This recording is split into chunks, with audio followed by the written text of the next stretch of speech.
আল্লাহর জমিনে আল্লাহর দিনকে বিজয়ী করতে যে কাফেরদের বিরুদ্ধে সশস্ত্র সংগ্রামে যে মুমিন ব্যক্তি নিহত হয় তাকে শহীদ বলা হয়। সহিহ বুখারীর বর্ণনায় এসছে যে সাহাবারা আল্লাহ রাসূল সাল্লাল্লাহু আলাইহি সাল্লামকে জিজ্ঞেস করেছিলেন যে হে আল্লাহ রাসূল, কারা আল্লাহর রাস্তায় জিহাদ করছে এটা আমরা কিভাবে বুঝবো? তার উত্তরে আল্লাহর হাবিব সাল্লাল্লাহু আলাইহি সাল্লাম বলেছিলেন, মান কাতালা লিতাকুনা কালিমাতুল্লাহি হিয়াল উলিয়া ফাহুয়া ফি সাবিলিল্লাহ। যে ব্যক্তি আল্লাহর দ্বীনকে, আল্লাহর বিধানকে কিংবা আল্লাহর আইনকে বাস্তবায়নের জন্য, আল্লাহর দ্বীনকে বিজয়ের জন্য যে সংগ্রাম করে যাচ্ছে সেই আল্লাহর রাস্তায় আছে।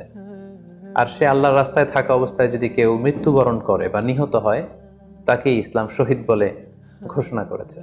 তবে সেক্ষেত্রে একটি শর্ত রয়েছে, সেটি হচ্ছে দুন আগারাদিন মিন আগারাদিদ দুনিয়া। দুনিয়ার কোনো কারণে, দুনিয়ার কোনো লোভে পড়ে, দুনিয়ার কোনো স্বার্থের জন্য যদি কেউ আল্লাহ রাস্তায় জেহাদ করে মৃত্যুবরণও করে, সে শহীদের কোনো মর্যাদা বাদাম আল্লাহ তাআলার কাছে নেই। কারণ আমরা হাদিস থেকে জেনেছি অনেক শহীদ কিয়ামতের ময়দানে আল্লাহ তাআলা তাদেরকে জাহান্নামে ফেলে দিবেন। আল্লাহ বলবেন যে তুমি তো দুনিয়াতে জেহাদ করেছিলে যে মানুষ তোমাকে বীর বলবে, মানুষ তোমাকে সাহসী বলে ঘোষণা দিবে, বাহাবা পাওয়ার জন্য তুমি জেহাদে অংশগ্রহণ করেছিলে এবং সেখানে নিহত হয়েছ। তো তুমি নিহত হওয়ার পরে মানুষ তো তোমাকে বীর বলেছে, বাহাবা দিয়েছে, সাবাস বলেছে, যে কারণে তুমি এই জিহাদে অংশগ্রহণ করেছো সেটা দুনিয়াতেই তুমি পেয়েছো। তো আমার কাছে তুমি কি চাও? আমার কাছে তোমার জন্য কিছু নেই।